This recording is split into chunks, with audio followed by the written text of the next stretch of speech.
In tonight's It's the Law, attorney Jay Davis is helping us understand more about the lawsuit we mentioned earlier in the show between the Walkers in Hawkinsville and the United States Department of Agriculture. Good evening. Thanks for being here. Thank you, Green. So what are the chances the Walkers are going to get their money back or be the rightful owners to this piece of property? Well, it depends. I think they will get their money back if they choose to go against the USDA. The USDA needs to give them their money back. Okay.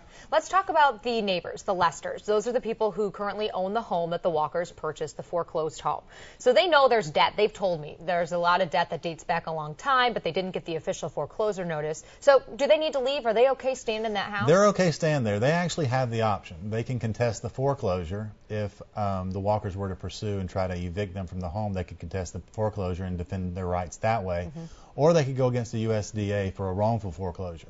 And since the USDA can show probably in equity that they don't deserve anything out of that because they're so far behind, they're probably better suited to make the defense and just stay in the home. All right. Now the Walkers are the ones who are taking on the USDA. Do you have any advice for them taking on the Walkers are the ones government? that don't. They also have an option, but neither one of their options are good options. They can sue and try to evict the people in the home now, but then if the people in the home raise the defense, they're stuck with that. They can sue. The USDA should have, within 30 days of the foreclosure, refunded their money, rescinded the foreclosure, and then once they rescind it, they're obligated within 5 days to give the money. All that should have been done within 30 days. So now they've incurred, I was hearing earlier, $3,000 for an attorney fee, other money for this and that, taxes to save the property.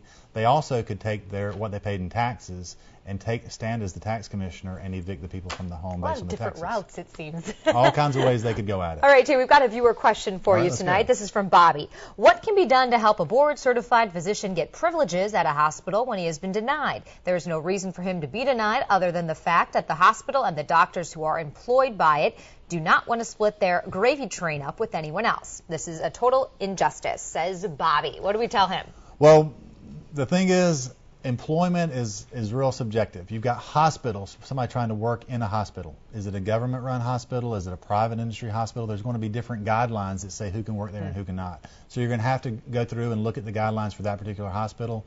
If you're being denied based on the guideline that's not true, then you have to go through the process of defeating it. All right, Jay, thank you so much. Thank you. We appreciate it. Now, if you have a legal question, send them our way to itsthelaw@41nbc.com.